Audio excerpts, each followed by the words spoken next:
Hello and welcome to the Game Theory Podcast. I'm your host, Sam Vicini. We are presented by The Athletic. Today on the show, Adam Spinella is in the building. I finally pointed the right way after years of doing this on StreamYard. We're going to talk about a few different topics today. We're getting into the offseason, guys. It's coming up to be hard. But I want to talk a little bit more about Damian Lillard's situation throughout the course of this show, if only because, look, I feel like Portland fans have not been serviced throughout all of this conversation throughout the media, right? I think what Portland fans want more than anything else is a realistic assessment of the marketplace for Damian Lillard that does not just include Miami. So we're going to go through this process and basically lay out, if it's not Miami, who is it? Who could give realistic offers? What could those realistic offers look like? Should some of these teams get involved? Everything like that. It'll touch on a number of teams. So we figured that this will be a good, not just Portland-based topic, but a national topic in some way. I feel like it is reasonable for Portland fans to be frustrated about all of this. And I would like to at least acknowledge their frustration in some way by discussing the market and where I see the market laying itself out. I also want to talk about this weird Miles Powell lawsuit. I think we're actually going to open on that. Oh, yeah. Miles Powell, the former All-American point guard, shooting guard from Seton Hall, is suing Seton Hall in regard to lost compensation, essentially. And then finally, we're going to take your questions. If you guys have any questions, we're recording this live. We're up on YouTube as we speak. Please ask them. Come to the chat, ask questions, ask us on Twitter. We have a bunch of really good questions already that I'm super excited to get into.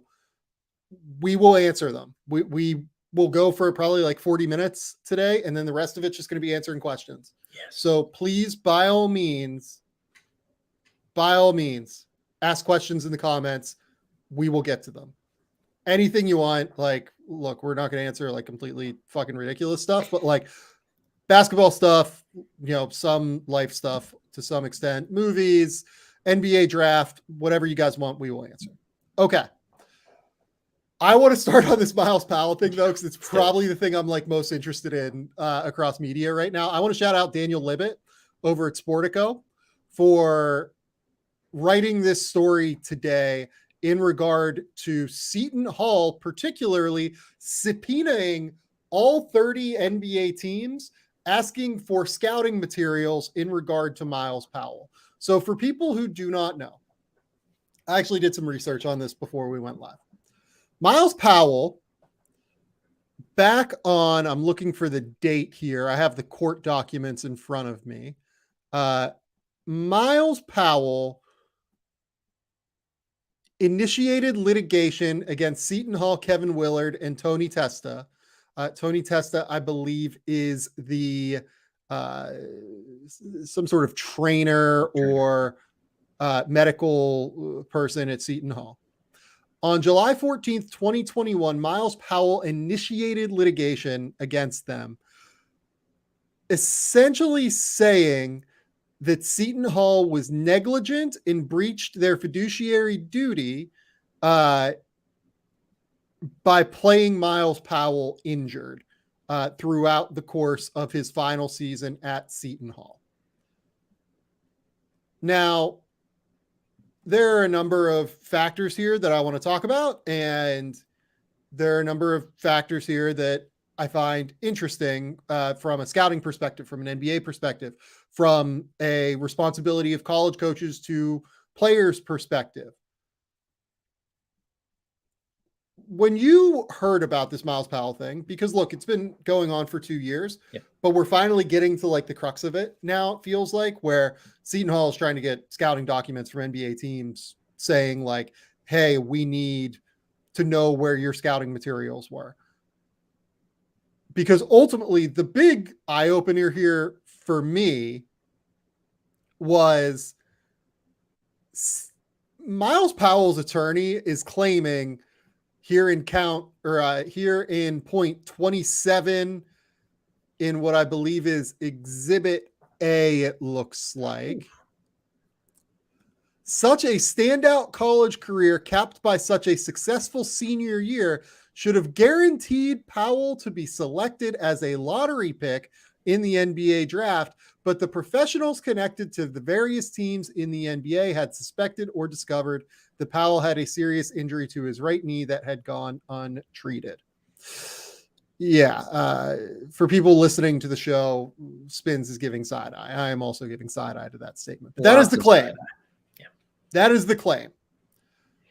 When you read about this, I sent you this article earlier. You have not looked at the documents necessarily in the same way I have. But when you see all of this, that Myles Powell is suing Seton Hall essentially because he was not aware of the severity of his injuries, what is your immediate reaction to this? I had a lot of eye-opening reactions in just reading the article that you sent me and trying to read up on this a little bit. And obviously the big eye popper is this claim that Myles Powell was on course to be a lottery pick his senior season. If it were not for injury and being able to play through injury in a way that ostensibly impacted his performance negatively, or changed his medical outlook long-term, that NBA teams would then be fearful of. So I find that to be very tough pill to swallow in some regard. That's not adding up to me in a lot of different ways. But on the other side of things here, I think that it would be really unspeakably wrong for a college athletic program, whether it's basketball or otherwise, to have knowledge of an injury of a player that is severe and withhold that information from the player or encourage them to play through it for the school's benefit, not necessarily for the players. So I think that this is one of those, I think the most fascinating thing for me to watch is going to be how NBA teams either react to this or are forced to react to this by the court. I find it to be a large stretch for Seton Hall to request this type of information from NBA teams, not just because it's competitive and should be protected in a lot of different ways, but I have a really hard time believing that that's going to be this smoking gun for Seton Hall of like, see, he was never going to be a lottery pick. We didn't cost him anything. Like, I don't think that's really the heart of what this is about, right? This is about proving that there was no wrongdoing on Seton Hall's end if they can. I don't know what we're doing here.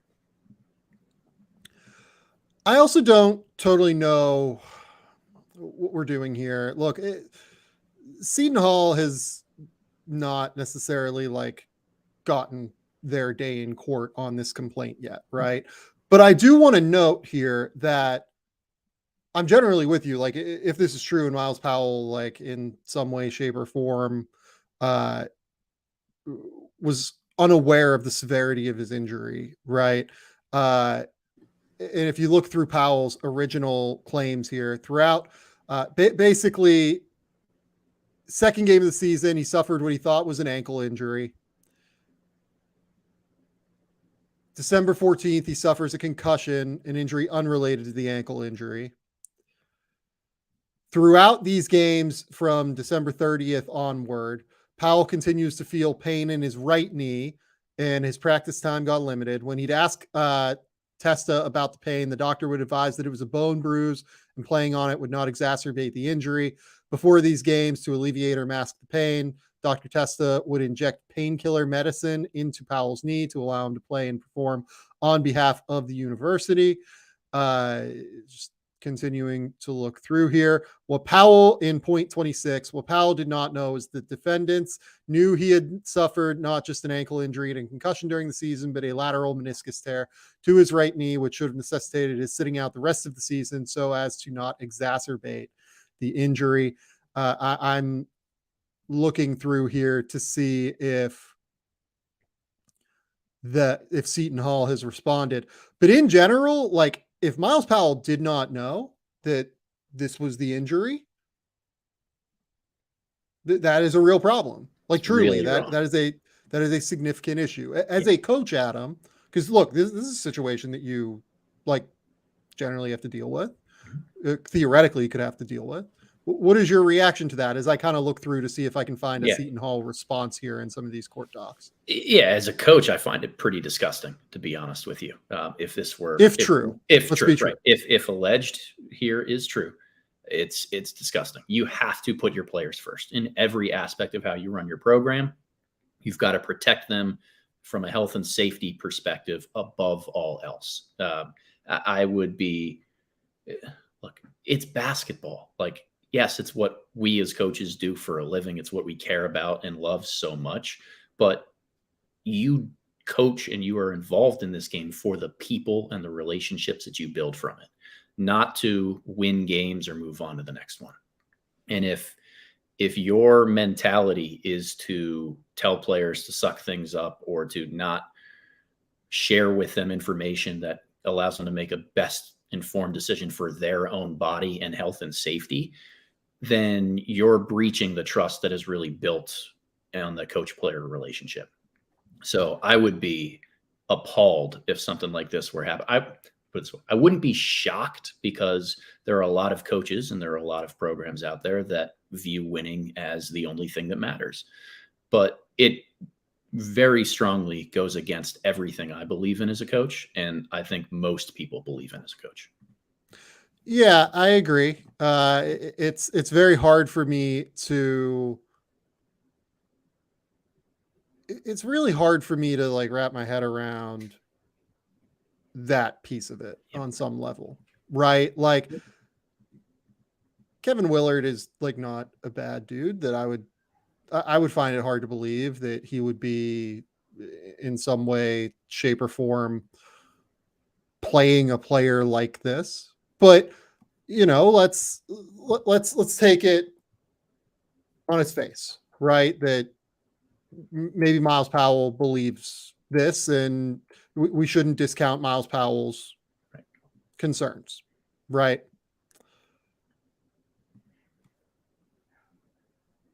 I think that what happened today, where the report happens of this subpoena to NBA teams asking for their work product, this is very silly to me. Like NBA teams just like literally call anybody. There's no circumstance where Miles Powell was ever seen as a lottery pick by anybody in the public sphere. No circumstance where Miles Powell, put it this way, if you're a lottery pick, you don't play at the combine, right? Mostly, and at least by the time he was declaring for the draft, I think that had been pretty firmly established. Yeah. I mean, that feels right? Like it does.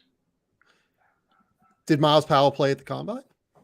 I don't remember, but just thinking of how many seniors get drafted in the lottery nowadays. Like that is a rarity in itself. You know what? That was the 2020 draft, and I guess that Powell, I'm not sure that he even got a chance to play in that scrimmage. Did he? Maybe he did. Maybe they did do that. I can't remember. I'm looking now. I'm like trying to find 2020 scrimmage box scores.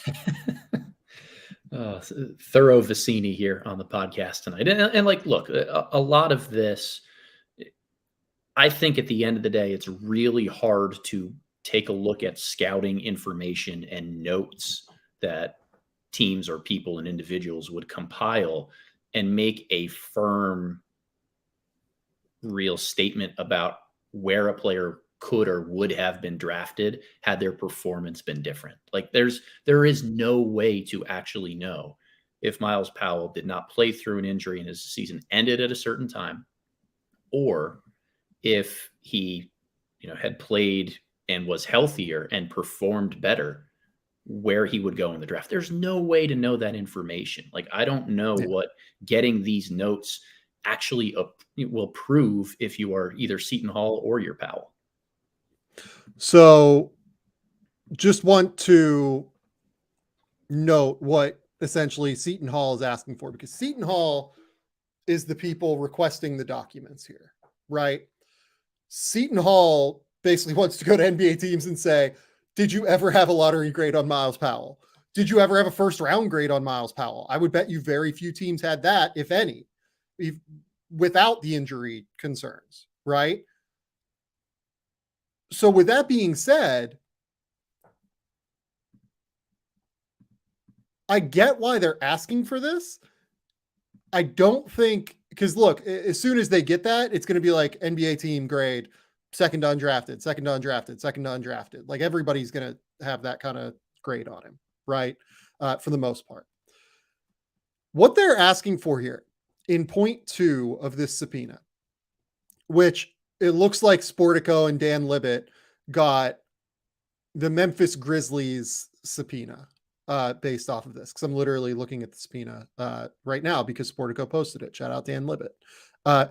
Any and all documentation of every nature and description, including but not limited to complete scouting file, performance evaluations, pre-draft player evaluations, in-season player evaluations, total number of games played, full statistics of games played, copies of any and all video, audio, or other electronic recordings prepared by any member of the Memphis Grizzlies organization or received from any other entity, including the name and organization who prepared the electronic recording, et cetera, et cetera. They're also asking for any sort of medical records, which seems reasonable to me, like asking medical records. The problem is asking for scouting information on my end really starts to get complicated because based off of my reading of that, Memphis theoretically, if a judge rules against them, would have to include like their proprietary like modeling information. Yes. I would think, which every team has, not just Memphis, but like any other team in the league. They will all have to include their proprietary modeling information into this. And that is a lot. Like truly, that's like incredible value that an organization would be giving up by putting these into court documents. Because look, it took me under 4 minutes to get all of these court documents from like this, from like a database. If an NBA team is forced to release this, and each NBA team is going to get to devour certain things within their model and like maybe try and like, look, you'd probably just have to do the results of what your model said, but you could then try and like back channel it a little bit and figure it out that way. Yeah, I don't know. I'd be furious if I was an NBA team with Seton Hall right now. I would be even more furious that they're the ones requesting it. And I like, this is a bad pathway to walk down, but I get why Seton Hall is doing it. Like this is real money that they're doing. This is the easiest way to like kind of prove, look, Miles Powell is not a lottery pick, right? But also like Miles Powell was not a lottery pick because here's the deal. You go back through, let's go to the 2020 NBA draft. Okay. Right. Yep. Fun year. In the 2020 NBA draft, do you know how many seniors were taken in the lottery? I want to say 1.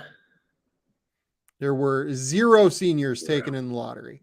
Do you know how many seniors were taken in the first round of the 2020 NBA draft? I'll say 2. There were 3. Can you name them?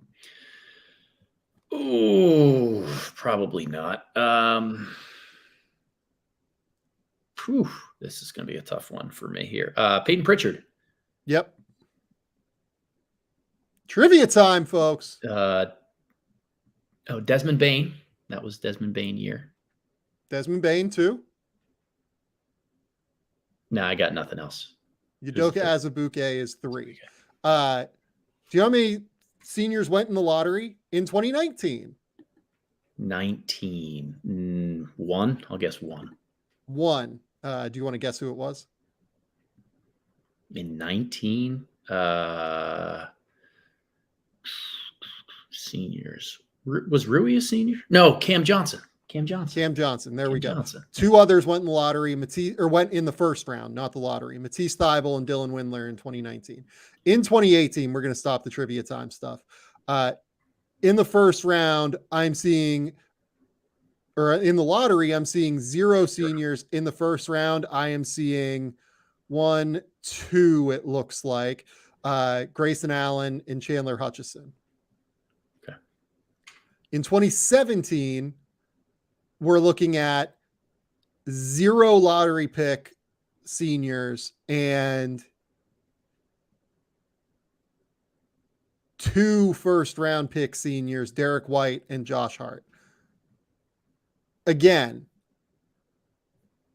there is no basis to believe that Miles Powell was ever a first round pick based off of the information presented in this lawsuit.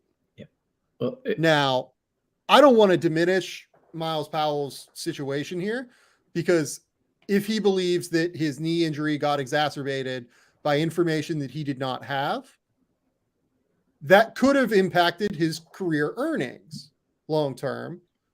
And I'd be interested to hear out an argument on that, at the very least, in some respect. But like, this dude's not, based off of what the information being presented in this lawsuit, there is no information that has been presented here that says that Miles Powell has been denied an NBA career by Seton Hall's decision-making here, regardless of whether or not they did or did not play him injured. And finally, the other thing I will point out here is you go back through, let's say, the 2018 NBA draft. How many 6'2", let's actually get Miles Powell's like exact combine measurements. Okay. Miles Powell was 6'1.5" in shoes at the 2020 NBA draft combine. How many under 6'2" scoring guards have been taken in the first round from 2018 to 2020? Colin Sexton would be one.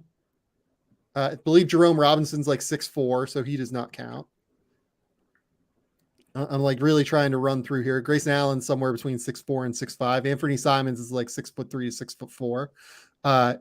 Aaron Holiday was like a defender and passer and playmaker. He doesn't really count. But, you know, let's say there were 2 guys 6'2" or under, 3 guys, including Trae Young, 6'2" or under, who got taken in the first round. All of Trae Young, Aaron Holiday, and Colin Sexton, demonstrably better prospects than Miles Powell. In 2019, it would seem I'm not seeing any in the top 20. Not seeing any in the first round, it looks like. Darius Garland, maybe. Yeah, Darius Garland, 6'1". So one guy that is comparable in size to Miles Powell. Carson Edwards got taken 33. Like maybe Carson Edwards is like your best comparable if you're like trying to be generous, but Carson was way better. And then finally, let's go to his draft in 2020. And this will be the point we close on. I feel like we've talked more about this than I wanted to, which often happens on this show. What we do. Yeah. So in 2020, Kyra Lewis is 6'1". He got taken in the lottery. Cole Anthony is what, 6'1", 6'2", 6'2", let's go with. He got taken 15th. Tyrese Maxey is like 6'2". He got taken 21st, but he fell in the draft comparably. Emmanuel Quickly got taken. He's 6'2", super long though. Peyton Pritchard got taken. Malachi Flynn got taken. Tyrell Terry got taken. The 2020 draft is probably like his best argument because a lot of these guys got taken, but only one of them was a senior. Only one of them really had like a truly like all-American year in Peyton Pritchard. Tyrese Maxey, you know, Emmanuel Quickly, Cole Anthony, Kyra Lewis. These guys are all pretty young. And aged out before they could get to, Yeah. being All-Americans, right? So, Yeah. it's the whole thing is kind of, again, I don't want to completely throw out the substance of what Miles Powell is saying, because I think there is a chance that Miles Powell may have lost some revenue here, and I would be willing to hear out an argument on that front. I don't think Miles Powell lost out on an NBA career based off of anything that happened here. No. And the last thing I'll say here is just find it fascinating. Like, by subpoenaing all these records from NBA teams, like for Seton Hall, this doesn't win them their case. It doesn't disprove that they had any wrongdoing. It just helps them establish damages in some regard, whether that's in a settlement or anything that would be determined by the court. So a real fascinating move to be like alienating NBA teams or making some enemies out of them, to not even win yourself the case, just to figure out how much money you would have to pay in the case you were ordered to. Yeah. Look, I mean, depending on, like, in theory, damages could be like exponential if a judge would buy that, like, he had in some way, shape, or form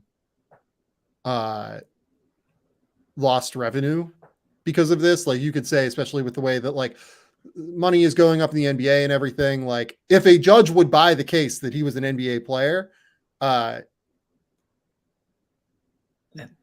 it could be a lot, but I get what I think you're right. That's just so hard to prove. Like, okay, even if he gets drafted 28th, like that, he could be out of the league in a year and a half and only play 6 games. Like, it's just so hard to prove, man. It's so hard to prove. I agree with you on that. Let's take a quick break and we will be back. We're going to talk about Damian Lillard, and if not Miami, then who?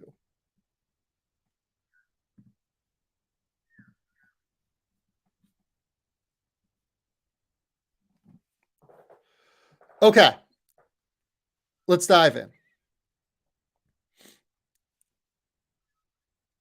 My idea here is to run through non-Miami teams. As I talked about recently on the show with Andrew Schlecht that happened earlier this week, I still think this probably just ends with Miami and Miami acquiring Damian Lillard, because I think Miami is incentivized to do so.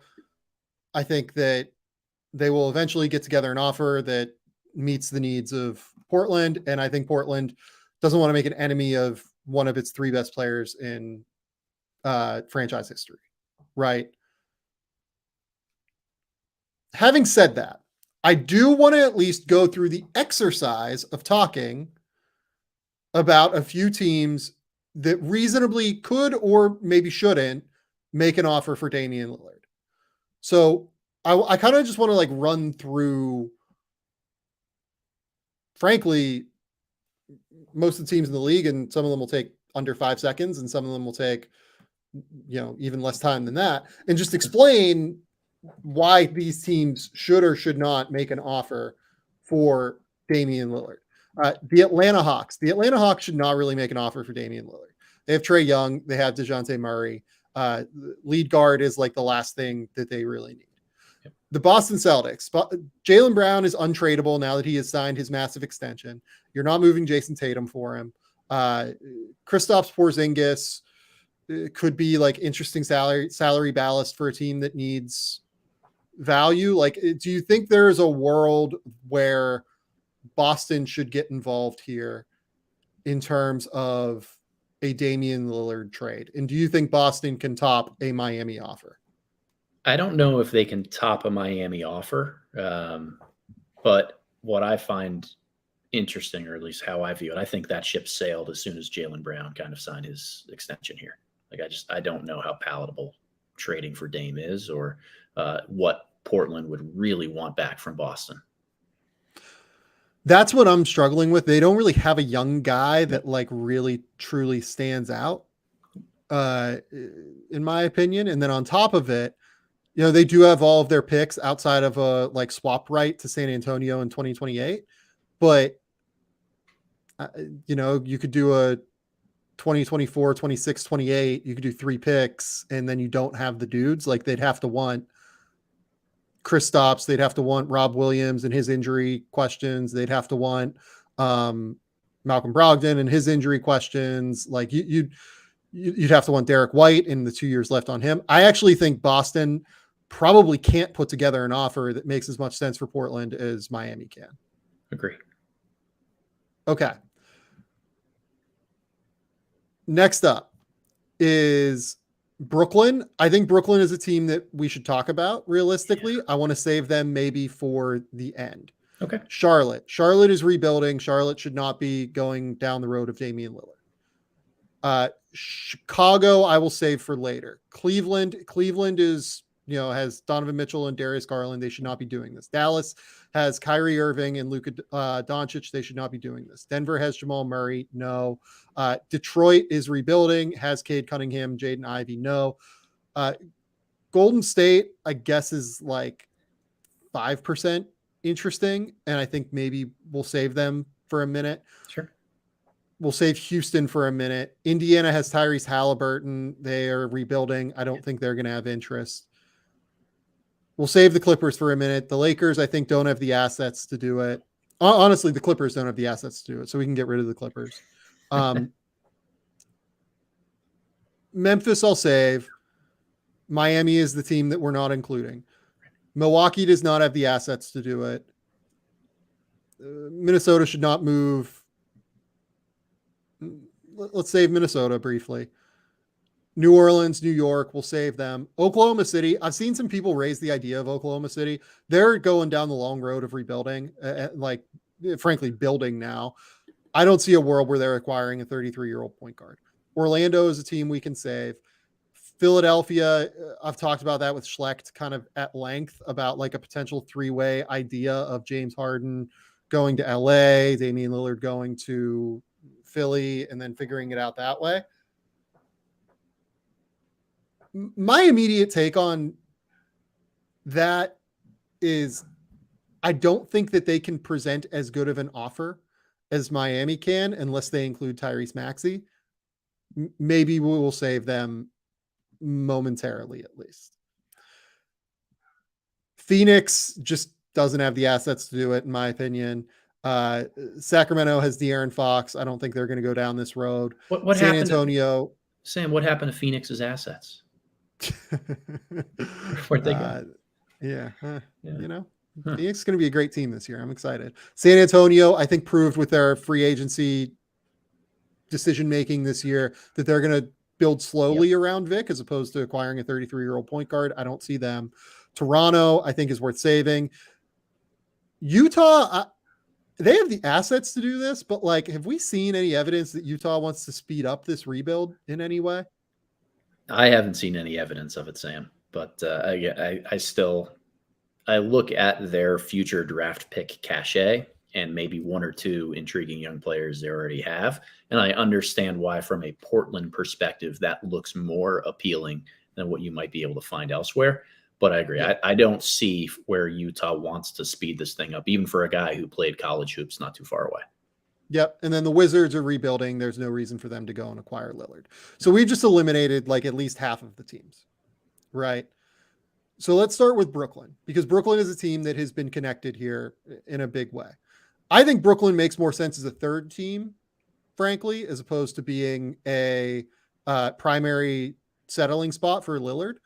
Brooklyn does have a somewhat substantial number of picks if you go further out into the future. I just don't know why Brooklyn does this, is my question here. I don't think Damian Lillard makes them a contender in the next 2 years, because I'm assuming you'd have to give up, let's say 4 or 5 first-round picks here. They're going to want to keep Mikal Bridges. You have the Ben Simmons deal as salary ballast. You're probably going to have to remove one of those picks that you're sending back, or that you're acquiring if you're Portland, in order to, you're probably going to have to add picks if you're Brooklyn to get rid of the Simmons deal in and of itself. So does a Damian Lillard, Mikal Bridges, Cam Johnson, Dorian Finney-Smith team get it done. I think that team is that's like a 6 or a 7 seed. I was going to say 6 seed in the East. Like, they're not better than Boston, Philly, Milwaukee as they're currently made up. I think Cleveland is probably better in some regard. There's Miami we just saw make to the NBA Finals. So no, they're not better, and that's the huge part of this. Damian Lillard is 33 years old. You have to be better now. You have to win now. And if you're going to mortgage your future by trading that many draft picks in order to get Damian Lillard, you have to know you're a top 3 or 4 team in your conference, and you're going to make it to a deep run in the NBA playoffs in years 1 or 2. You have to know that as soon as you pull the trigger. Brooklyn, they can't know that. They don't have enough around him. Okay, so I saved Chicago here. I just want to know. Chicago, the reason I'm including them in some respect is that they are unpredictable and that they have not made rational decisions, in my opinion, over the last, basically since Lonzo has like been hurt, right? Since that original Lonzo injury. They could do something a bit wild. If you're Damian Lillard, I don't think you want to go to Chicago. If you're Chicago and you get Dame, let's say they use like Lonzo, Pat Williams. I mean, you basically have to include one of Levine or DeRozan, I think, to get it done, because Vooch can't be traded for a while. Kobe White can't be traded for a while. Dosunmu can't be traded for a while. Javon Carter can't be traded for a while. So you basically have to include probably DeRozan because he's the expiring deal. You're doing like DeRozan, Lonzo, Pat Williams, Dalen Terry, and then like a bunch of picks. That doesn't get you anywhere. No. And in the East. And for Portland, you'd have to pay Pat Williams rather quickly. Yes. Because this is the last year of his rookie contract. Correctly. Guide me here a little bit, Sam. The Bulls either applied for or were granted a disabled player exception for Lonzo for the upcoming year.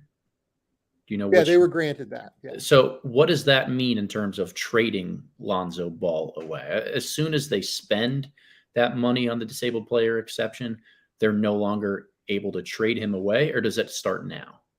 I truly have no idea. I would imagine they can move him now that they haven't used the player exception, but I would think they lose the player exception once you move. Of course. I don't know this for sure. Okay. Yeah, I think that's something to obviously monitor within that, is whether Lonzo can or even would be included in it. I think that that's almost similar to a Ben Simmons type of deal, where if you use Lonzo as salary filler, you have to assume he's dead weight. You don't know if he's ever going to be able to play again or return to form to be on an NBA floor and have a positive impact. So if you're Chicago, you're then sending additional draft compensation out the door in order to use Lonzo as filler. I don't love that from a team that has already made some aggressive win now moves that haven't really paid off yet. Next up here would be, I want to at least mention the Warriors. He is from the Bay. I wonder if there is like a world where he could convince, where like Steph and Dre and those guys could convince him to go. They do have this massive Chris Paul salary.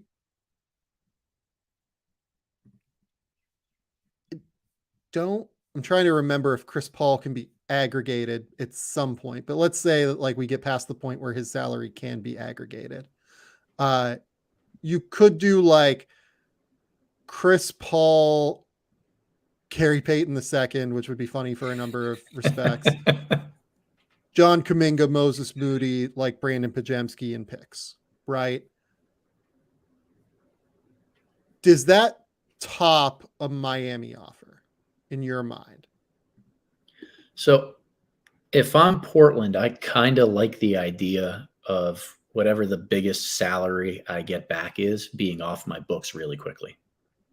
In Chris Paul's case, that would be true. That would be true. To me, that is something appealing for their front office, is we don't carry around, I don't want to call Chris Paul dead weight. He's certainly not dead weight. Let's be very clear about that. But a contract that we know we are not going to renew and keep, We don't want to keep that on our books for a very long period of time. I find some value in that. But on the flip side, I'm not as high on Kuminga as a tradable piece for a team like Portland. I think he's still a little bit unknown of a commodity. He's got to be paid sooner rather than later. I don't love that.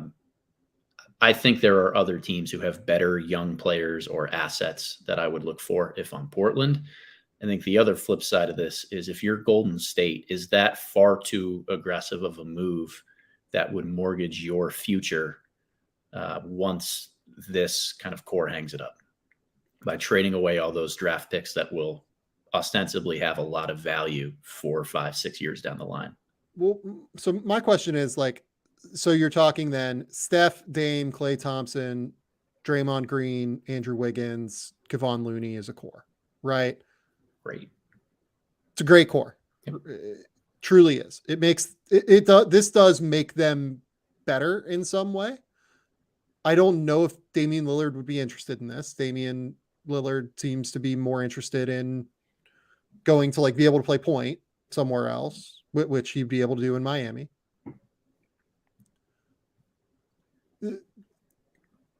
Kuminga is not an asset I'm super excited about. I agree with you. Would you rather have essentially 4 years of rookie scale contract on Jaime Jaquez or 2 years left of Jonathan Kuminga before you have to like make decisions on paying them? Which of those two is a better asset in your mind? That's tough. I think it's actually pretty close.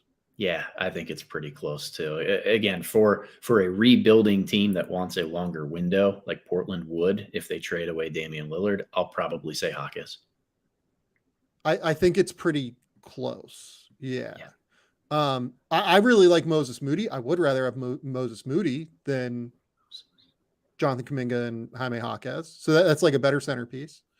In terms of like picks that they have available, they obviously owe Memphis a pick. So you could do, and they'll probably give up that pick in 2024, but you could do like 26 and 28. So you can only do 2 firsts. You could do a couple of swaps. And then it's like Moody, Kuminga, Pajemski is your offer.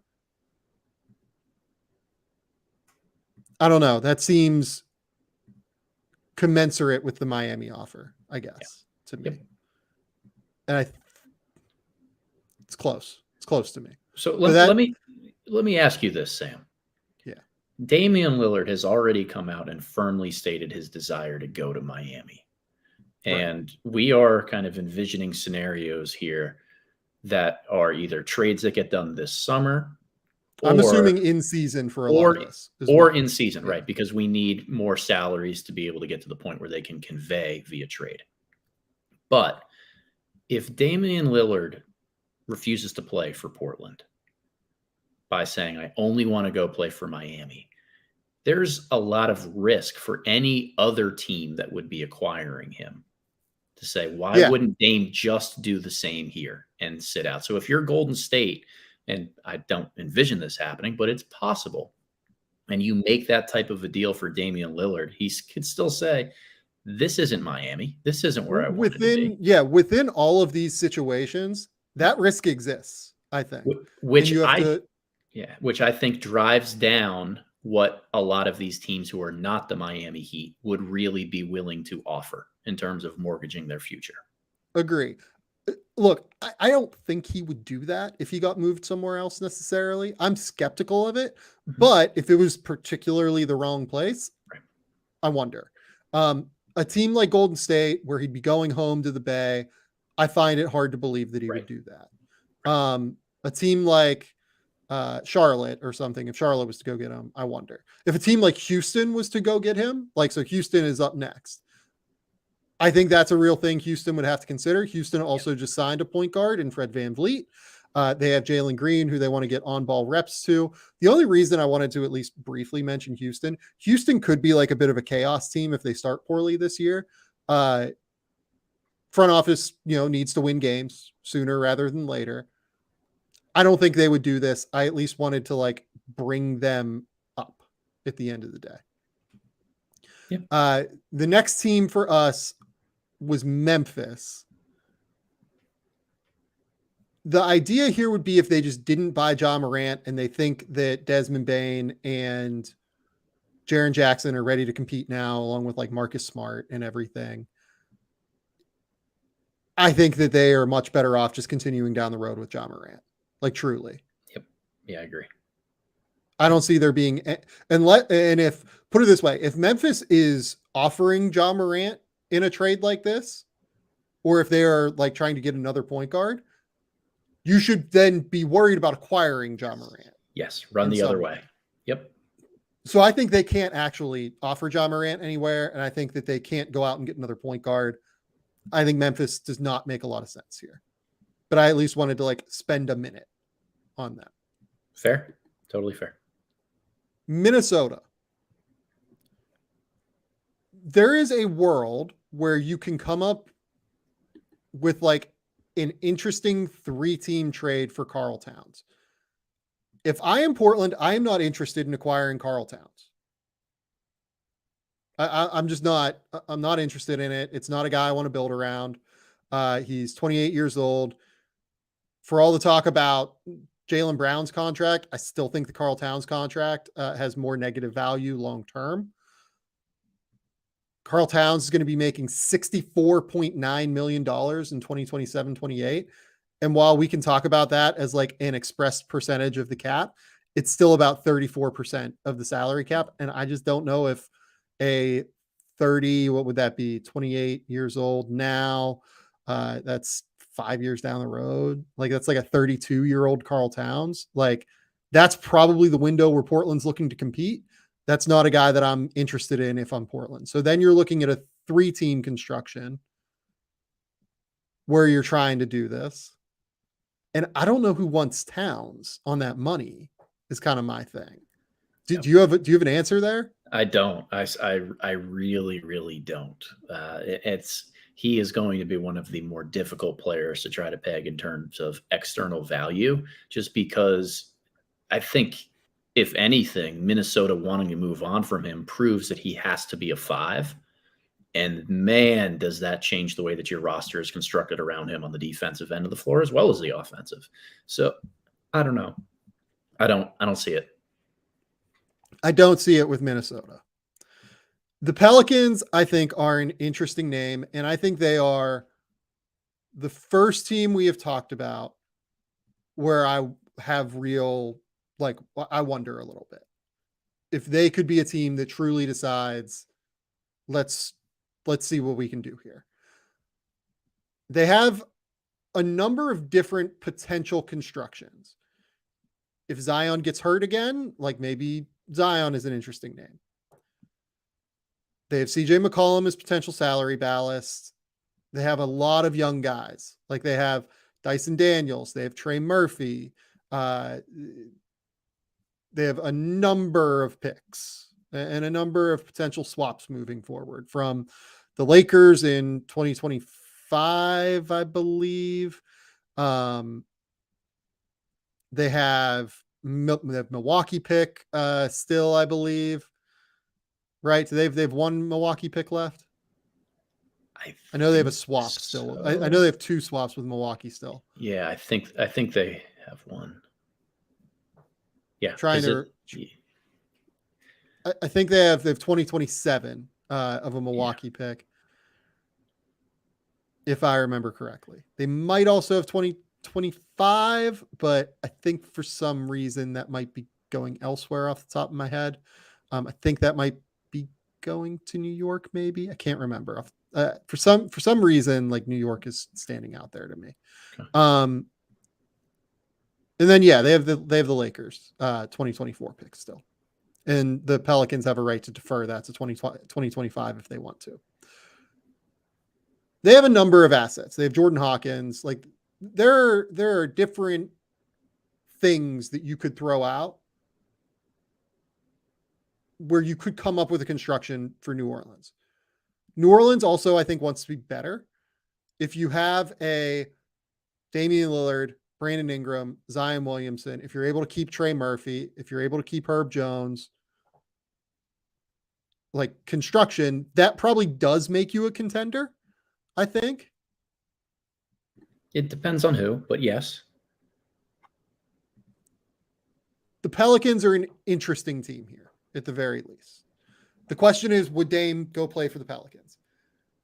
I don't know the answer to if he wants to go play in New Orleans. I don't know if he'd be happy in New Orleans. And this is where it ultimately falls apart. Even if he's like unhappy in New Orleans, let's say he'd be willing to play, but is like kind of unhappy there.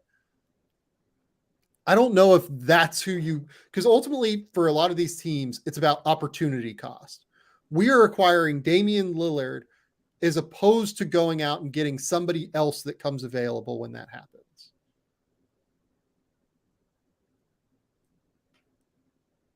Like if it's Zion, I'm actually a little bit more interested in that, to be honest.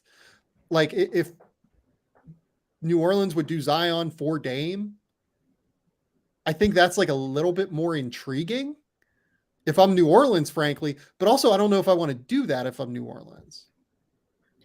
I have the slightest clue what to make of Zion Williamson's overall long-term value right now. Like I mentioned Towns as a guy I'm struggling with. Like Zion is probably the hardest player to peg right now in terms of injuries and as everything's really hard to try to nail down. I don't see them getting desperate to do Lillard. I think that they would like that. Save it for another player, basically, unless they knew Lillard wanted to go there. And all of the indications so far is that Mark Spears just went on TV last night and said, it's still Miami for Dame. I would not want to do this if I was New Orleans at the end of the day.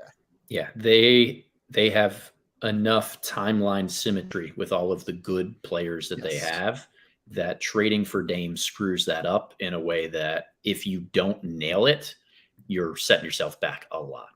It would be an all-in move before you have to make an all-in move. Yep. I think is the way to phrase it. Okay. The Knicks. The Knicks are perpetually in star conversations. I think you can make a case for the Knicks here. The Knicks have some interesting pick capital coming in. Like they have a Wizards pick in theory. I don't know if that'll ever actually transfer necessarily, but they have it until 2026. They have Dallas's pick next year. They have a potential Detroit pick coming for the next 4 years. I think that they have all of their own picks moving forward. So basically they have like 3 or 4 additional picks, plus that Milwaukee pick I mentioned earlier, plus their own picks. There's a case to be made that New York should do this. It's just, do you think that a Damian Lillard, Jalen Brunson, Julius Randle,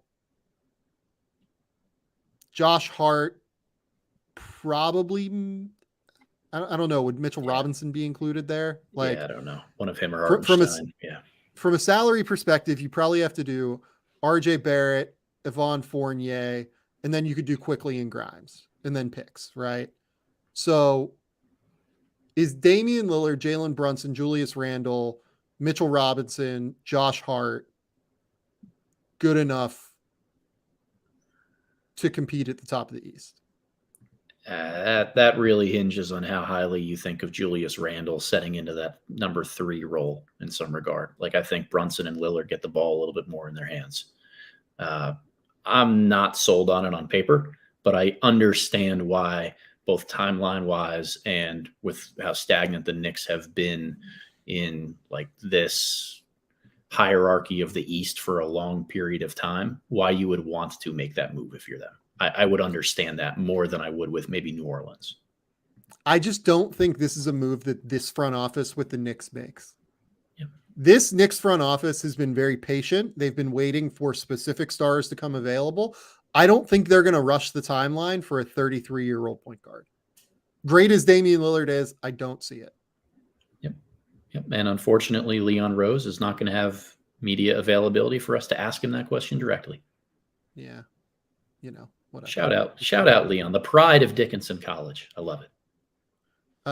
The Orlando Magic are a team that I think you could make a case for. Like, this front office probably needs to be good sooner rather than later. They need a point guard. They have interesting salary situations where they have like this Jonathan Isaac deal at $17 million. They have Gary Harris on an expiring $13 million deal. Like, you can, and then they have all of these younger players, right? Like, you could throw in Jalen Suggs, you could throw in, Jet Howard or Anthony Black. You could throw in Caleb Houston, Chuma Okeke. Do they want Wendell Carter? Like, I don't. They have the assets to be able to do it. They have all of their own picks. They have one pick coming from Denver, if I remember correctly. Or they have two, maybe. They might have two even. And they have Chicago one coming still, right? Or is it the No, that's expired. Jet Howard was the last pick of that deal. Okay. Does Damian Lillard, Paulo Banchero, Franz Wagner, and a couple of the other young players stick around, maybe, let's say, does that interest you enough for Orlando to push their timeline forward? No, it doesn't interest me from the Magic perspective because I like a lot of the young guys they have. It doesn't interest me if I'm Damian Lillard because I don't want to go play babysitter on a team that could top out as 7th or 8th in the Eastern Conference the next 2 years. And we don't know if they'll be any better. That's what he's trying to leave Portland for. No, I don't see that from Dame's camp. I also don't see that from Damian Lillard's camp. Next. And I don't see that from, if I'm Orlando, that just seems like a panic move. And it's similar to what we mentioned with New Orleans, where it's too early to go all in and push those chips in for a guy like Dame. The Philly thing is interesting. Like, James Harden on expiring has less value than Damian Lillard does by a pretty substantial margin. I think they'd have to include Maxey in some respect. This would be some weird 3-team construction. Should Philly go down this road of like Maxey and Harden for Lillard?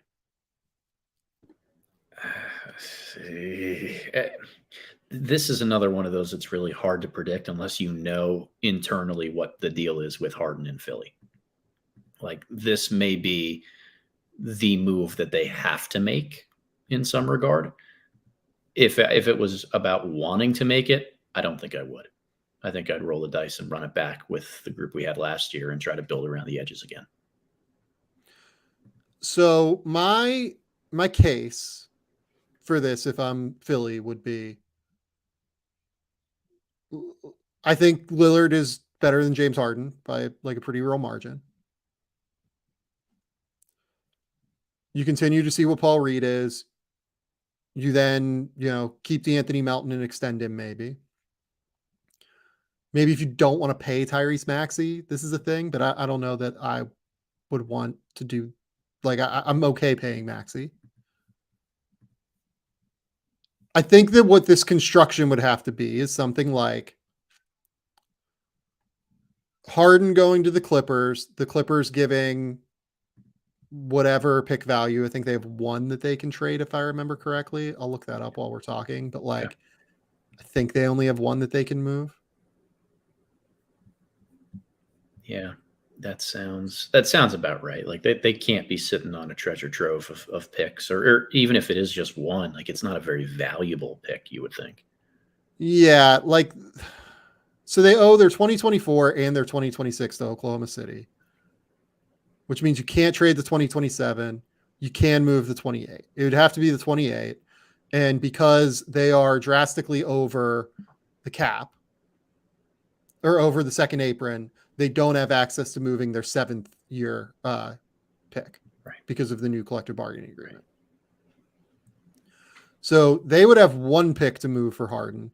You would have to basically do like Harden to the Clippers, Terrence Mann, and that 28 pick to Portland.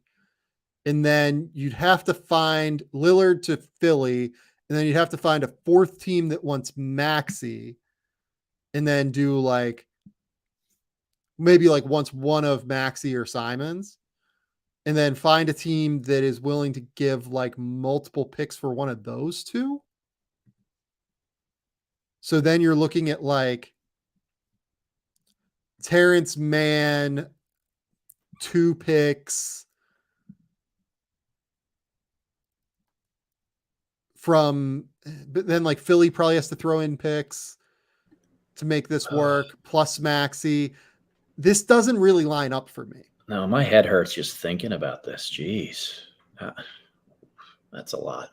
It's a lot that has to fall perfectly in order for Philly to be involved. Yes, I agree. I don't really buy it. No. Again, as I mentioned earlier, there's a difference between wanting to make this deal and having to make this deal. Like if you're Philly and you're sensing that Harden is gone or is going to try to hold out or just do something drastic, and if you don't replace him immediately, that might threaten the long-term relationship with Embiid, then maybe you have to try to find a way to orchestrate this. And now you've got 2 teams that are really desperate in Portland and Philly and really motivated to make a 4-team or a multi-team deal happen. But I think that's different in feeling that you have to make this deal as opposed to thinking that you want to make this deal. Well, I wouldn't do it if I wanted to. I get it for Philly. I guess my thing is like, is the Miami offer just better than this for Portland? That's where it comes down to Philly dragging other teams in and sweetening the pot for the Blazers. I kind of think that the Miami deal just might be better. Like if you can get 3 first-rounders in Jaquez and Jovic, like that's probably a better deal. It's close. It depends on if Maxey's coming back, to be honest with you. I'd love to see Maxey in Portland. So you already have Scoot, you already have Simons. So you'd be moving one of Simons or Maxey, I think, and getting additional assets. So you get Mann in a first rounder, you get whatever Maxey is bringing, plus maybe one more first rounder from Philly. So that's like 2 firsts, Terrence Mann, and then whatever the Maxey or Simons deal brings you. Is that a better offer? Maybe it's a better offer. Maybe. I think it is. That could be a better offer. I need to know what you can get for Maxey. I don't have a great feel for his trade value right now, given that he's about to be very expensive. And that's okay. Like he's a good player and I'm totally good with that. But you maybe have sold me that this is a better offer. Maybe. I still don't know. I need to know. There are too many moving parts for us to like fully evaluate it on some level. Yep. Next would be, and I think this is the last team here, really, Toronto. Yeah. And I've seen a lot of people connect Toronto with this as like a Masai and waiting kind of move where he's hoping that they're trying to, wait. He's going to wait this out, and then that's going to be their point guard of the future. So the idea here would be, in order to get Dame, you would have to do like Gary Trent's expiring, Chris Boucher, Thad Young. That gets you to what, 2038 in terms of money. Otto Porter gets you close. And then it'd have to be like, and this is if you don't include Anunoby, and I don't think you'd want to include Anunoby if you're acquiring Damian Lillard. The assets going back to Portland would essentially be Grady Dick, Precious Achiuwa, and then picks. And they have most of their picks. Like they have, I believe, 3 that they can move, 26, 28, and 30. They can't move 24 because that's going to San Antonio. 2 questions here. Okay. Is a Damian Lillard, Scotty Barnes, OG Anunoby, Pascal Siakam, Jakob Poeltl team a contender in the East? If it's not a contender, it's pretty damn close. The one thing that they need is floor spacing. Yeah, I agree. I don't. Is that team better than Milwaukee? they're not better than Milwaukee, but you could realistically understand how they could move past Milwaukee in a playoff situation. Okay. Now let's go to the other side of this. Is a Grady Dick, Precious Achiuwa, and 2 first-round picks offer better than Jaime Jaquez, Nikola Jovic, 3 first-round picks? I don't think so, but I am salivating at the thought of Scoot Henderson and Grady Dick sharing a floor together. Precious is also a big. They need a big of the future in some respect. I think you can make a case that's a better offer. I had Grady and Jaquez like quite close at the end of the day. Yeah, I had Grady a lot higher. Yeah. I had them a little bit closer. I think Precious is like, it depends on how you evaluate Precious. Is Precious worth Jovic and a first? I think he probably is. Like, I think he's probably better than that offer, but I'm not a big Nikola Jovic fan. Yeah, I don't find Precious to be predictable enough. He's just the ultimate wild card with what you're going to get when you throw him on the floor. Like, I would rather have the picks. Okay. The next question is, the reason I'm like hesitant to bring this up, I do not think they will offer Scotty Barnes. Yeah. In a deal like this. I just don't. Yeah. I don't think you offer Scotty Barnes in a deal for Damian Lillard when you don't know if Damian Lillard is going to be happy there. I just don't think you can make that assessment given the financial issues involved with that.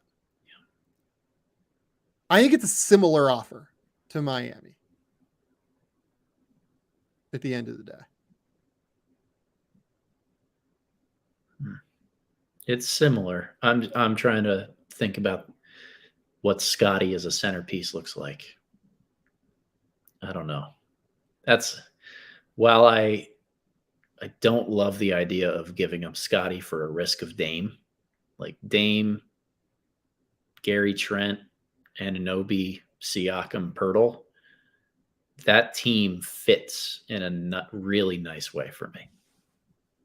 But man, do I not want to give up Scotty if I'm Toronto.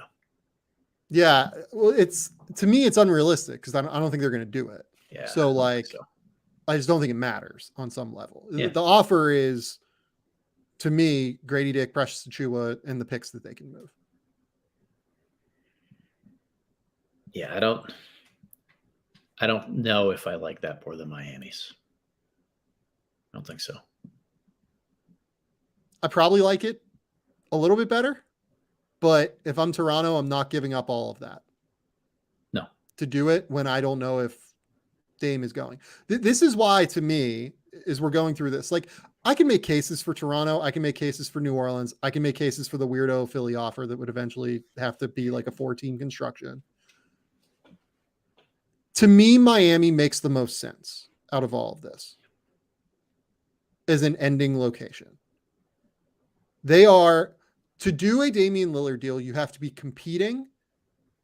You have to be willing to give up a number of assets.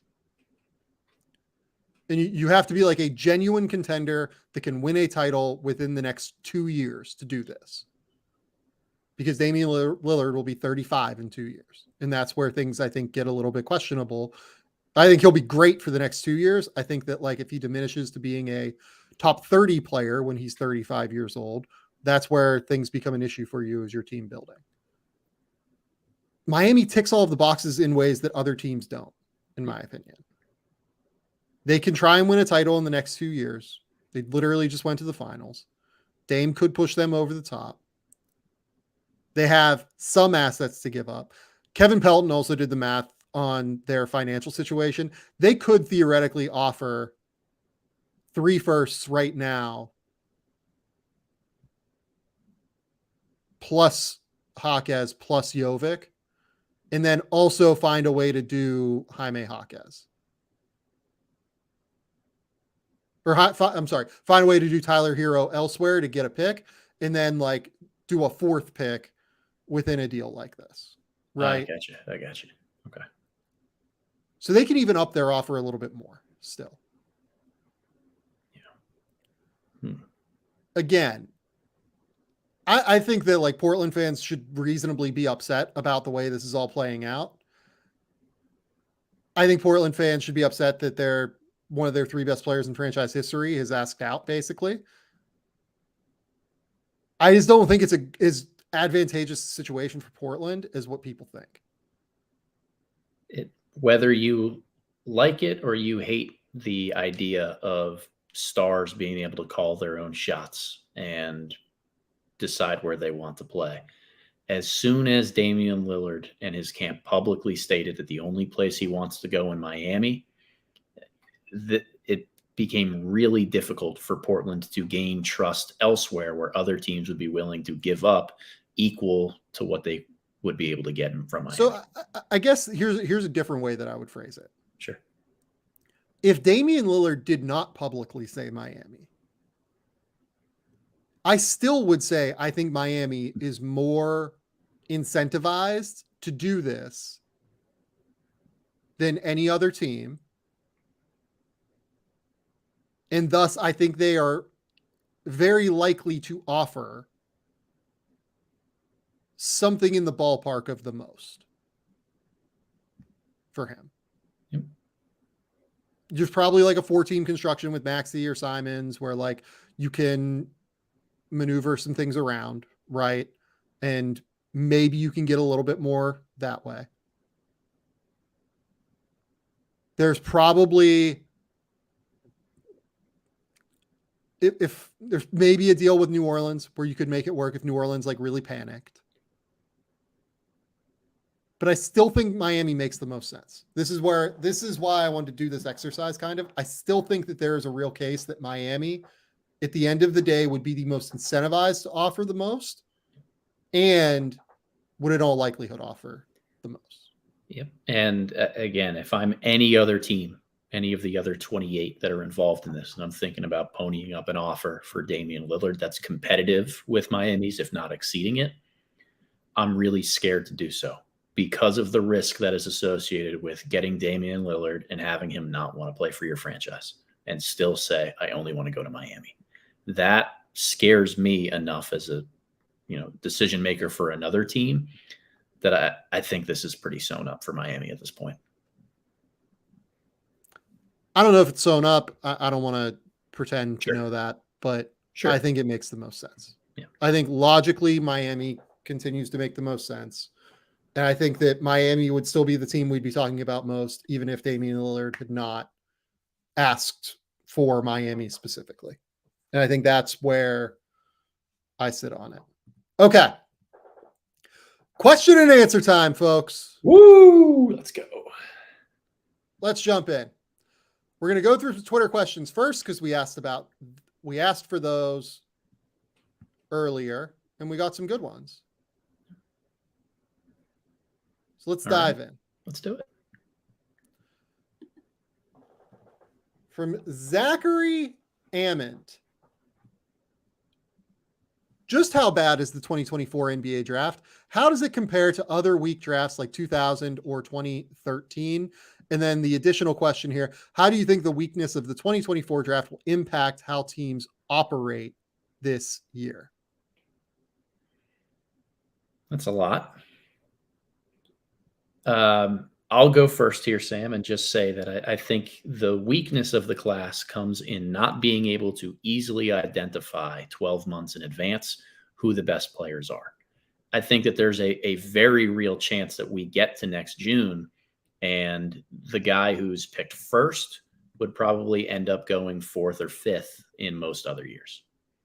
But I think there's depth to be found in the class in some regard. I think it's a really heavy international class. I think there are going to be a lot of good players who aren't playing in college basketball next season.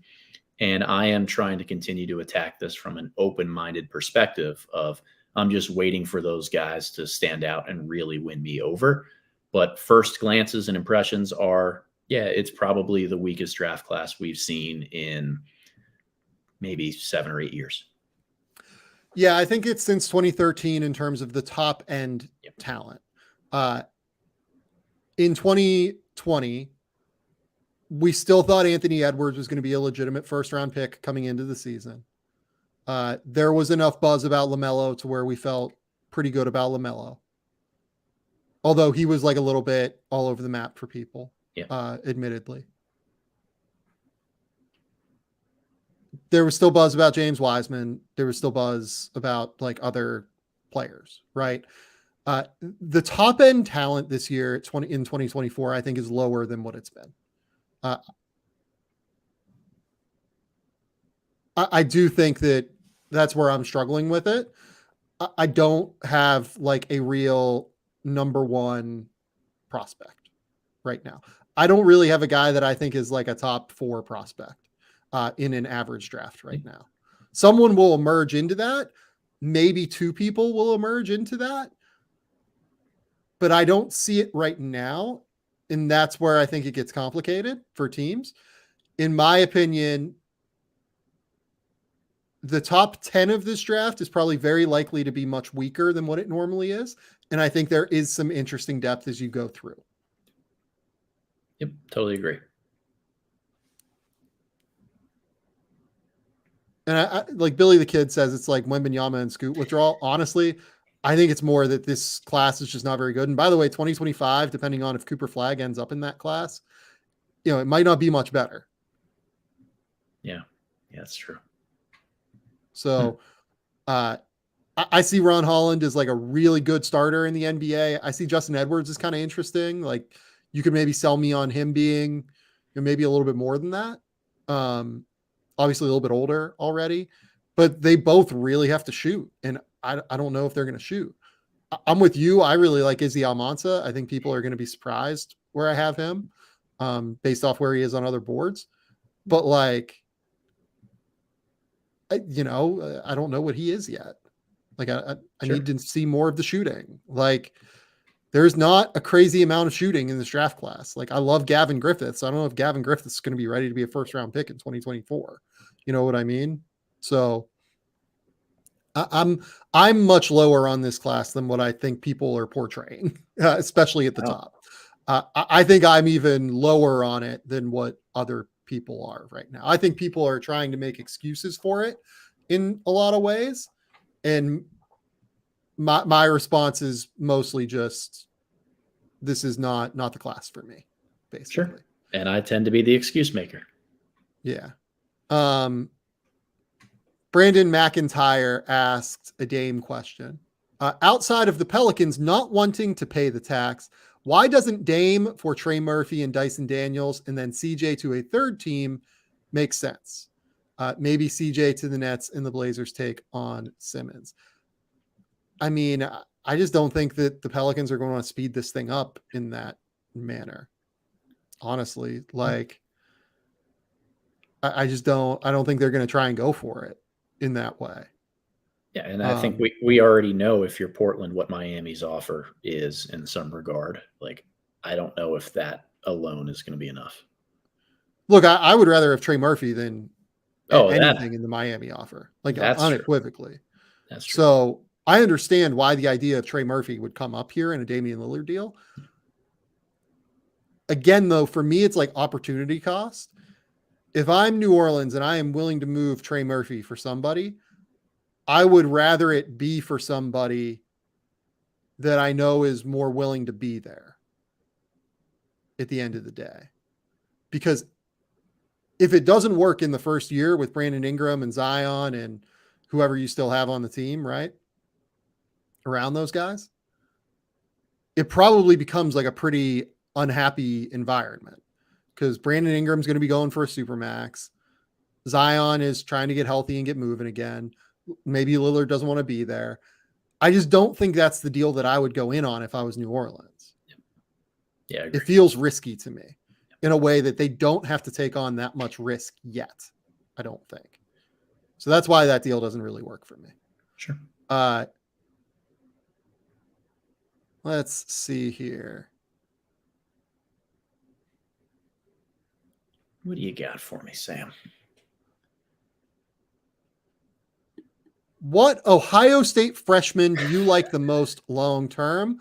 I like Devin Royal, but I think most would say Scotty Middleton. Middleton. This is from Chetty Better at Chetty Better, which is a great name.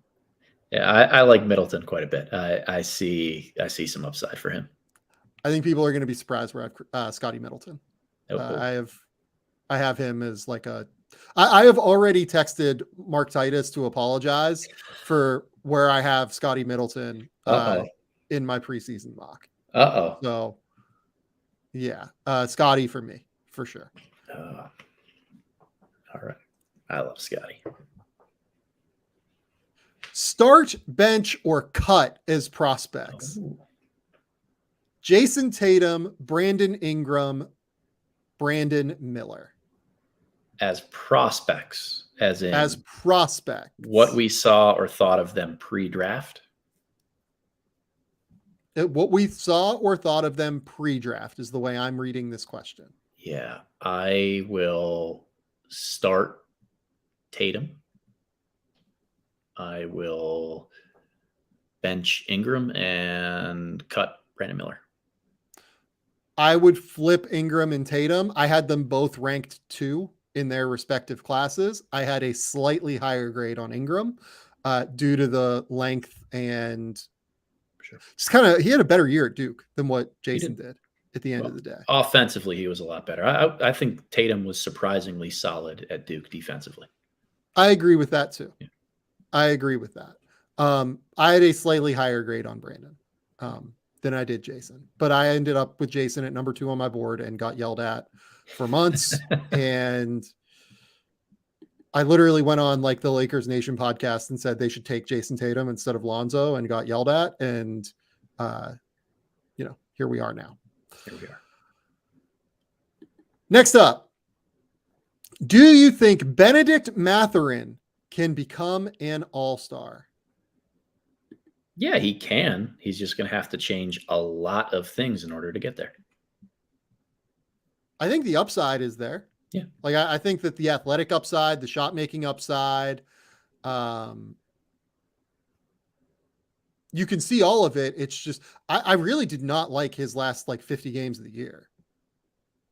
I thought his defensive intensity was not strong enough. I thought that his decision-making was pretty rough. He obviously didn't shoot well at the end of the day.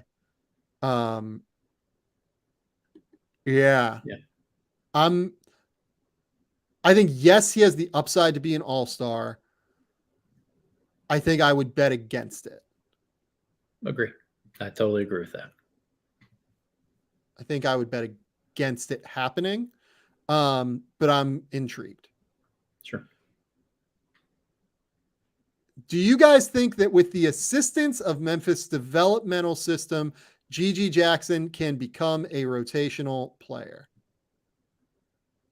Yeah, I certainly do. I think that Memphis or not, his talent is really, really high end. I don't think the issue was ever about whether he's talented enough to be able to become a rotation player. It's about his willingness to fit into a different system in some regard. And we'll see if I think Memphis is very clear in what they ask for their players of. And maybe that is exactly what GG Jackson needs. Time will tell. I think it depends on how long they're willing to develop him. I'm intrigued about him going to Memphis. I think Memphis is the best possible spot for him. He will spend the entire year with the hustle. And I think that that's where he should be. He should be with the hustle the whole year. They have a lot of guys in front of them. Like Jaren Jackson, Santi Aldama, Jake LaRavia, David Roddy. I feel like I'm even missing one, to be honest. He has a lot of names to jump before he can become a rotation player. Zaire Williams would be ahead of him. Brandon Clark would be ahead of him. I think he's a 4. So Xavier Tillman would be ahead of him in some lineups.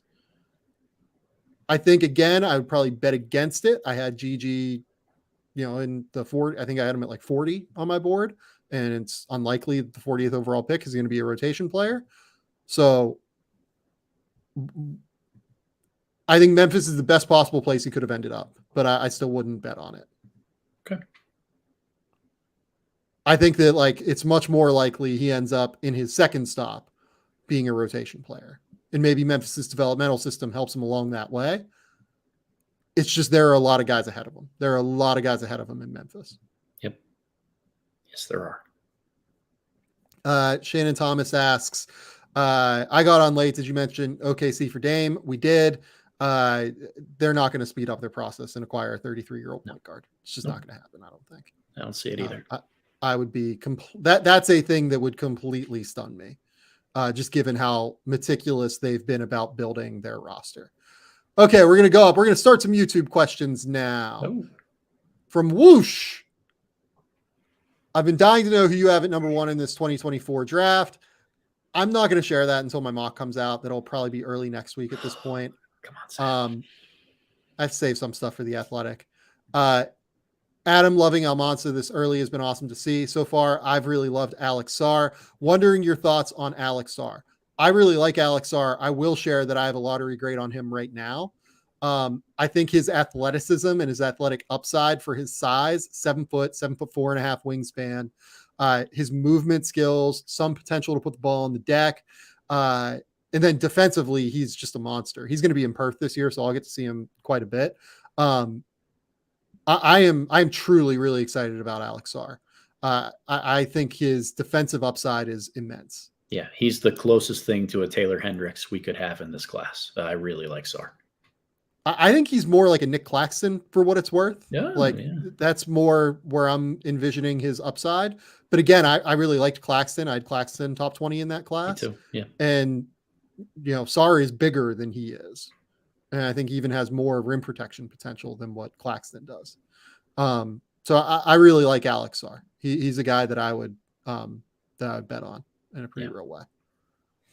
Yeah, me too. I love Alex Sarr. Love Almanza. Love that. I love Izzy too. From Brett Huff, any thoughts on Sasha Vezenkov and how he translates to the NBA? Should the Kings have instead focused on improving their defense rather than their already elite offense? I like the way he shoots the ball. I think he's a really good fit spacing around Sabonis and Fox.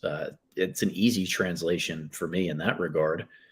As to the second point, I don't know. I think at some point, your identity is your identity and you're not going to really fix it. Or, I don't think that adding defensive minded personnel is a guarantee improvement for the Kings if it comes at the sake of floor spacing. I think the formula that they have works, and I'd want to see if it continues to improve with year 2 in the Mike Brown system.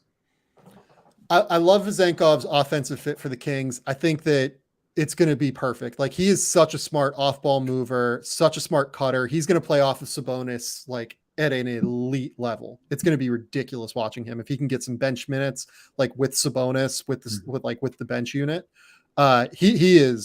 He moves so well. His release on his shot is so quick. 40% 3-point shooter. I buy everything on offense. I am quite skeptical of him being able to hold up defensively in the NBA, but if you surround him with the right pieces, I think you can make it work. I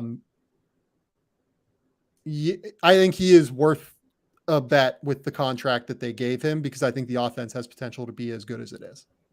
Yep. Good assessment. In terms of improving their defense rather than their elite offense, I just don't know what else was out there for them basically to make that jump. So I think it's fine. I think what they did is fine. Okay. Nicholas Martino, given the news about the $700 million offer for Kylian Mbappe from Al Hilal, do you see a similar situation coming from an disgruntled NBA player being courted by a Saudi or other rich foreign team? Sam, you're going to have to take this one first, man. I got no idea. So my take is it's not that I think a player would go over to Saudi Arabia and play, especially one worth $100 million. I think that from what I understand about Saudi Arabia, they care much more about soccer. They care a lot more about the individual sports like golf and tennis than they do about basketball at this point. That's not to say that, the PIF, the Public Investment Fund, they couldn't change that and make people care about basketball by investing a substantial amount of money into it. What I would be most interested in is if the PIF decided to invest in like a live style other basketball league more than anything. Like a 1-on-1 type of thing or 2-on-2 No, league? like what if you just tried to challenge the NBA with the funds that you have? Oof. Well, I'll coach over there for a couple million. I just, that's, to me, that is more likely than like a single player doing it. I don't know that I think it's likely necessarily. But like, I honestly wonder, like, if a lot of the players tweeting about this, say like LeBron, tweeted excitedly about it. Draymond Green tweeted excitedly about it. Like a lot of players were pretty public about, hey, offer me $700 million. Right. I wonder if that maybe could give them an idea on some things. The problem is with basketball, like with golf, you can go poach, 50 good players for $100 million, right? And make a very strong competitive league. You can't really do that with basketball. You have to poach probably 100, and then like guys like LeBron, etc. It probably costs, with LeBron, it probably costs 700 million, much similar to Mbappe. Even for somebody like, I'm trying to think of like a random player like Damian Lillard, or like Jaylen Brown. Jaylen Brown's now going to be making $70 million in 2029. It probably costs $200 million to go poach Jaylen Brown per year at this point, if you'd be willing to do it. I'm like saying random names, right? I'm not saying that anybody'd be willing to do this. It's a stupid amount of money. Jeez. The level of investment it would require, I think, is exceedingly high. The Public Investment Fund has an exceedingly high amount of money. I just wonder if they would be willing to like risk the battle, given that the investment that they have to make in basketball would be drastically higher than it would have to be in a sport like golf. Sure. Yep. Yeah, makes sense. But to me, that's what I'm most intrigued by, in regard to a question like that. Do they try and like battle that way? Wow. From Jeffrey Chen, is El Marco Jackson a legit lottery prospect? What do you think, Sam? I would have said in 2025, yes. I don't know about 2024. Because look, DeJuan Harris is going to play point. Yes. Like they're not going to move the ball out of his hands. They have Arterio Morris, who I've heard good things about, like in the preseason at the very least so far. They have a loaded roster. They have Nick Timberlake, who's going to play minutes. They have Kevin McCullough, who's going to play minutes. Obviously, they have Hunter Dickinson, who's going to be a big. I will probably rank El Marco in my top 30 pre-draft. I really love him. I love his athleticism. I love his talent. Like, I like him more than I like DJ Wagner, frankly. But I don't know if I will get to lottery. It would not stun me if we would look up at the end of the year and he is a lottery pick. That is very much how I would phrase this. I think there are too many guys for him to have to beat out within that Kansas rotation in order to get a ton of reps and put up numbers to propel himself into that range. But it would not be surprising at all if we find him there at the end of the draft cycle. I really like his upside. From Alex22, what is Ryan Dunn's upside in the 2024 draft? Or more generally, how might the weaker draft class in 24 change who enters the draft and how teams approach upside swings? I don't want to answer the second part of that question because I think I'm working on something on that with CJ Moore. But what do you think of Ryan Dunn? Because I actually quite like Ryan Dunn. I'm really intrigued by Ryan Dunn. I don't know if I like him yet, but very few guys are as long, gangly, move it, and have like true shooting promise in the way that Dunn, I think, does. I'm super intrigued by a guy like him. Yeah, I have a top like 35, 40 grade on Ryan Dunn. I'm like really, really interested in him. Yeah. 6'8", really good defender. I think has potential to shoot, but ultimately that's going to be kind of the swing skill for him.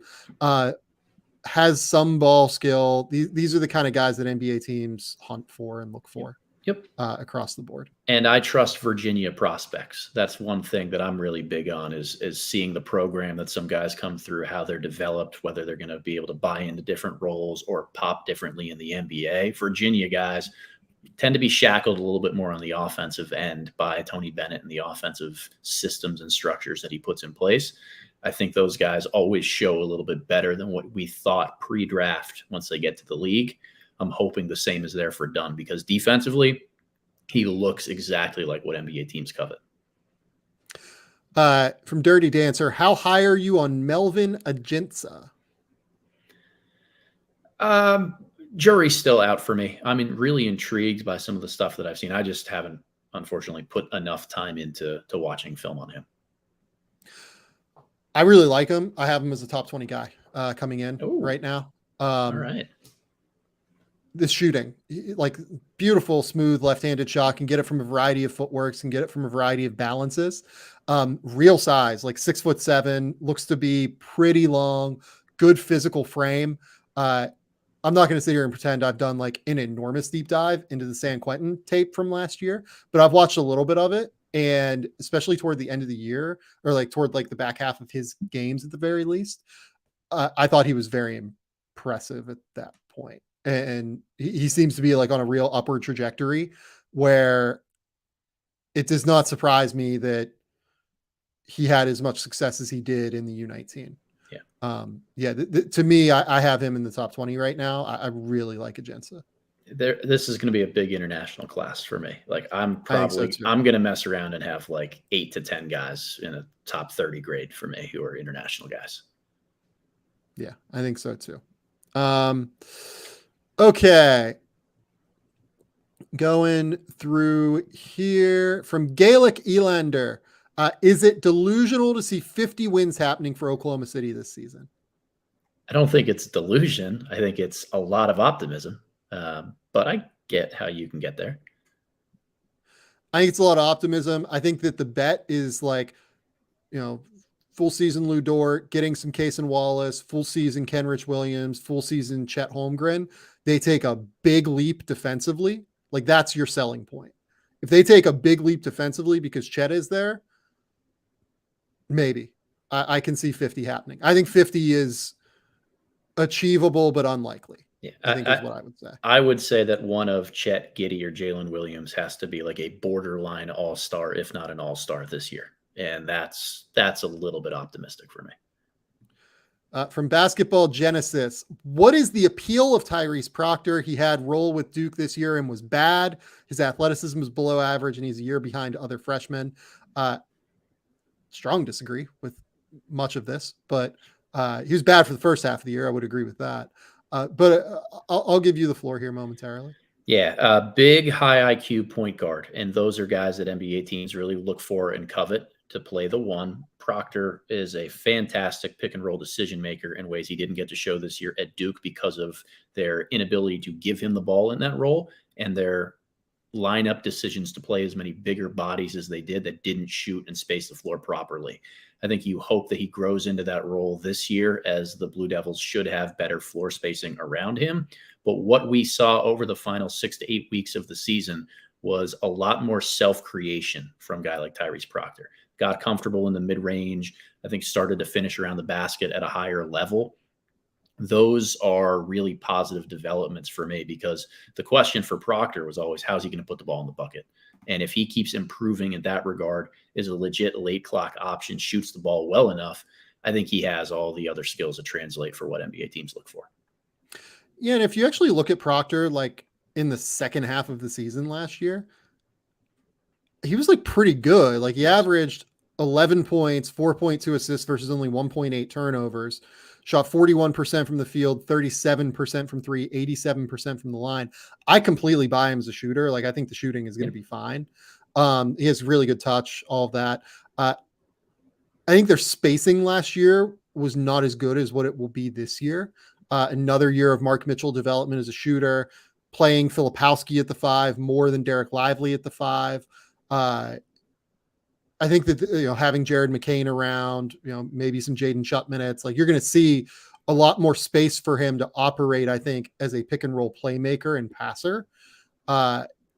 Yeah, I have Tyrese very high. Big point guards who can play make, who are awesome defensively, like who I think can shoot. Those are the guys that I want to take bets on and take flyers on. Yeah, me too. And again, I think you can't say enough how much this Duke offense and spacing is going to do wonders for him in terms of what he shows at the college level next year. Yeah. Okay. Next up. Let's see here. As a UCLA fan, who do you guys prefer for the 2024 draft right now? Adem Bona or Ade Mara? I think Mara has much higher upside than a guy like Bona. I agree. I like Adem. I've been a big you're the Adem believer here. Yeah, it's on the Ademda for me. Yeah, I really like him. His energy, his translatability on the defensive end of the floor. Like the NBA is trending more these days towards big men who can move their feet on the perimeter, hedge and recover, not just sit and drop coverage. I think Bona fits that well, but there's just too many other questions about like how consistently he impacts the game on offense. And I think he's much more of a real role player than a guy like Mara who can really pass that thing. Ade Mara's passing ability is absolutely sick. It's awesome. Like the way he finds angles, the way he creates them with his size and length, he is something as a passer. I am an enormous fan of his passing. I do have him in the like lottery area right now. I don't know if it'll end up being like, 10 to 20, like something like that. But yeah, like definitely. I'm right there. I'm right there with you. Yeah, he is something. Let's see here. The Thompson twins ceiling, has your opinion changed after Summer League in any way, shape, or form? No, I tend to be somebody who doesn't change their opinions too much after a 4 or 5 game sample size at the max. I mean, we saw 3, 4 of Asar and almost 1 of Amen. So no, my opinion hasn't really changed. I think both have incredibly high ceilings. Amen's is higher because of his offensive self-creation ability and just being a little bit more twitchy. That's been my take for the last 13 months. That's where I'm going to stay. Yeah, I've seen nothing to really change much. From Everyone Needs a Smile, though, do you think Ivy and Asar will chafe alongside one another? Both are more shooters in theory, and I think both need the ball in their hands to reach the ceiling. I don't think Asar is even a shooter in theory right now. Like, he is not a shooter. Ivy is a shooter in theory. He made like 35% of his threes at Purdue, if I remember correctly, and like has had some stretches where he has made shots. Asar has had some stretches where he shot like 34% from 3 and generally has not been a consistent shot maker throughout his career and has a long way to go mechanically. I don't know if Asar needs the ball in his hand to reach his ceiling. I think that it would be great to get the ball in his hands as like a secondary playmaker a lot, but it doesn't matter. Neither of these guys are going to have the ball in their hands. Cade's going to have the ball in his hands, I think. And I think they could chafe if one of them doesn't get secondary reps at all, but I do think that they will figure out a way to make it work. That sums up pretty much where I'm at. Like, I think the two of them could fit really well next to each other. I think the presence of a third guy who is more the alpha in Cade just complicates this a lot for who gets touches when Cade doesn't have the ball. Yeah. Okay. Let's see if we have anything else. From Everyone Needs a Smile again, I think this is just an interesting question. Ivy and Asar were both picked 5th. Which do you think is the better long-term player? I'd probably say Ivy still, but I'm starting to think that's starting to get really close for me. I would take Ivy for sure, in my opinion. Yeah. I would take Ivy. I think Ivy has a lot more upside on the ball because He's just he seems a little bit more comfortable as like a pick and roll playmaker, frankly, at this point than Asar does. But He's you got know that. what? Oh, he's so fast. He's so fast. I think Ivy's shooting being farther along is like a real difference maker, and the speed is a real difference maker. Asar doesn't play with that speed. This is hard. This is harder than what I thought. Yeah. Because Asar's defense is like a real differentiating factor. I think Ivy has more upside because of his on-ball ability and the shooting ability. I think that like if you were making me pick median outcomes, I think I would take Asar's median outcome probably being a little bit higher than Ivy's, because like I know for a fact Asar is going to play well off the ball. He's going to cut. He's going to play in transition as an off-ball player. He's going to defend at a super high level. Ivy has not figured out defense at all yet, and like he could end up like in that netherworld where like maybe not good enough to be on the ball, but maybe not a good enough shooter. So like he ends up like as a bench player, like a great sixth man. But I think Ivy's upside is higher. I think Ivy's upside is higher. I'm with you. Yep. Okay. We're going to call it there. It's 1:45. We went for an hour, 45 minutes. And we answered, probably what, like 20, 25 questions? I don't know. In that ballpark. I'm not really good at counting. Yeah. Yeah. We got a bunch of questions in. We'll probably do this again soon this summer, just because it feels like there's not a lot going on right now. Also, I want to go watch the Team USA game where the women are playing right now against the Netherlands. So, Adam, tell the people where they can find your work. Tell the people what's going on in your life. Yeah, Sam, thanks again for having me on. In about 3 hours' time, if you're watching the YouTube stream, I've got a video premiering my own YouTube channel, which is my name, Adam Spinella. I look at some second-year players and their performances in Summer League, really what I've been focusing on the last couple of weeks, and trying to compare their improvement areas pre-draft versus what we've seen from them over the last 12 months. I don't know if I'm supposed to call it Twitter or X anymore, but you can find me at the boxandone_ on whatever the hell that platform is. And my Substack, theboxandone.substack.com, has all my written work. But more than anything, I just enjoy coming here once a week and hanging out with Sam.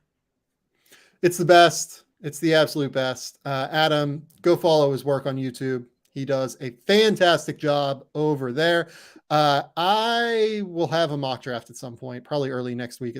I maybe have like 2,000 left, but I don't know if we're probably not going to run it on a Friday at the website. We'll probably wait until early next week. So that's my current inclination on when that will be out. That's all I've got though right now, Adam. That's all I know, but it was good to do this. Until next time, we'll talk soon.